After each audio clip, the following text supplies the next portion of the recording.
What's up, YouTube? It's your boy P Second. You know, back again with another video. Shit. Nah, this shit probably crazy.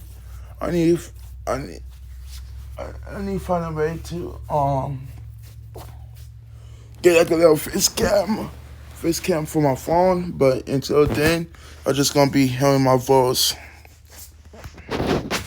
Do it. Oh, what is up, guys? I got some crazy things to talk about with y'all today. I know it's been a while, but hey, let's just get straight into it. And I'm gonna try and bring daily uploads onto this page, so stay tuned for that. And so it's kind of crazy to see where Grade A is going after Juice WRLD passed away, because bro, we got some crazy rumors regarding Early Life Crisis and Netspend's album, and also how much money he spent on that album, bro. You know that Juice WRLD was signed to Grade A for what, like 3 mil, and word on the street is Netspend got paid around 8 mil. I've heard some other sources. That's crazy, but 8 mil. Okay, let's spend. I'm not gonna let's spend some steps. But think about the work format between both of them.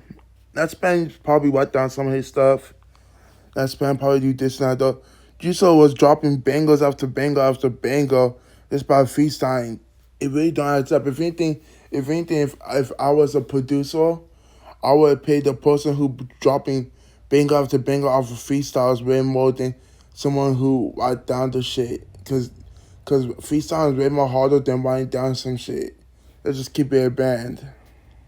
5 mil, but still just for this one album. And let's go over the numbers to see if it makes sense, and also let's see where the direction of Grade A is going, because as a big Juice WRLD fan, it's kind of interesting to see where Grade A is going after Juice WRLD died. And there's always that part of me that feels like Grade A would make so much more money, at least off streaming, if they dropped a bunch of, you know, unreleased songs. But it's hard to be an a live artist, man, because bro, the amount of money you make from touring relative to the streaming numbers, and we'll go over how much you actually make from streaming. But even then, I've seen so many leaks, let's say on Spotify, when it comes to Juice WRLD leaks, bro, they're racking up what, like 12 million streams, alright? And that's crazy to even say. But if we go over the numbers, it actually isn't even that much money. And then when you compare it to touring numbers, how much you actually make when you show up at these different cities, and then, you know, ticket sales and all these other sales from like merch, whatever, all that stuff, bro, being alive, man, like that's the real money maker, man. And it's so unfortunate to hear, because bro, Juice WRLD would have been like the biggest artist at this moment, man, which is kind of depressing. And rest in peace, Juice WRLD, though.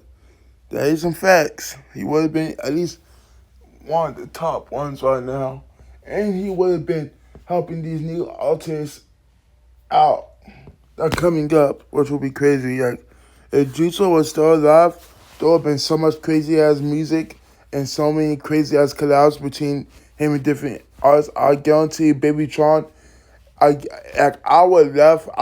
Juice WRLD was still alive, I know for a fact that Baby Tron, Eminem, and Juice would have probably had a song together. That shit would have been a banger.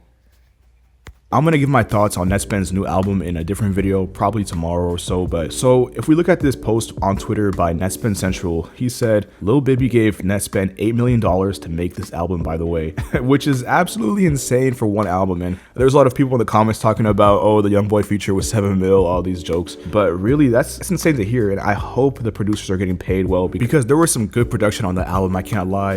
But on the same tweet at the bottom, some Netspend fan, I mean, his name is literally Netspend fan, he was talking about it was actually 5 million. So take these numbers with a grain of salt, because 8 mil, 5 mil, I mean, it's still a lot of money relatively speaking. And then if we go over how much Netspend sold in his first week, in which Netspend sold around 20.7k and debuted at number 33 on the Billboard 200, which is absolutely crazy, man. Shout out to Netspend. And bro, this reminds me of like when Yeet dropped 2 Alive and he sold around like I think 35k or 30k, and this was in 2022, and it kind of feels like 2026 Netspend is equivalent to 2022 Yeet, which is kind of crazy. But I'm talking about in their eras and at their point, you know, in their respective careers. But we got to keep in mind that Billboard actually changed the way they view an album sale to kind of, you know, better reflect the new streaming environment, which I feel like streaming has been around for, you know, over a decade at this point. So I don't know why they even made this change right now. But the old system was one album unit would be equal to 1,250 premium streams, 3,750 ad-supported streams. But the new system, one album unit is equivalent to 1,000 premium streams, and then it's going to be 2,500 ad-supported streams. So it's actually a substantial amount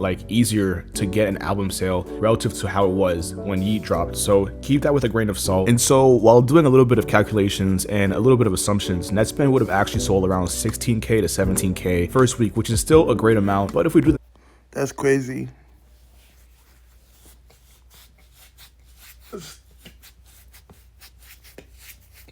It's so crazy. Numbers, because we're talking about that 8 million from Grade A, which, okay, that's pretty crazy. That's money up front for this album. And so here's the problem about streaming, okay? And here's the problem of why it wouldn't really make sense to drop a bunch of Juice WRLD music, even though it's streaming a lot. So per stream, someone would make around 0.003 to 0.005 cents per stream, okay? Think about that. That's nothing. But let's say for Netspend, when you do everything for the first week, 20.7K, first week sales, you'd get around 60K to 125K gross for the first week, which is absolutely insane. That's a great amount of money. But at the same time, that's not a life-changing amount of money, and that's not the 8 mil that Lil Baby invested into Netspend. And I know all these Juice WRLD fans are like, yo, why doesn't, Lil Baby invest way more into Juice WRLD music? It's streaming way more, yada, yada, yada. But here's the thing, okay? And here's why touring is such an OP way to make money.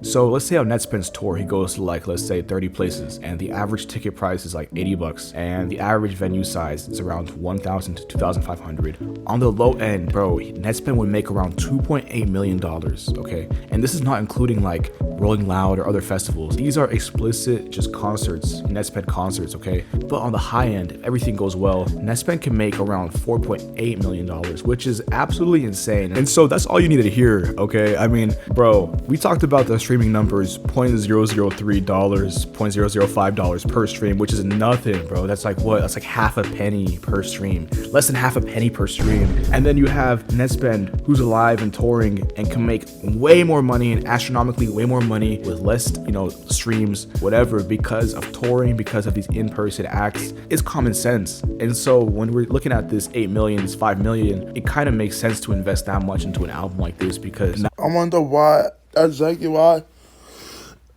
I say they don't care about the artist or anything. They or the way they artists look after them. They just care about the money, and that's fucking sad. Rest in peace, Juice WRLD.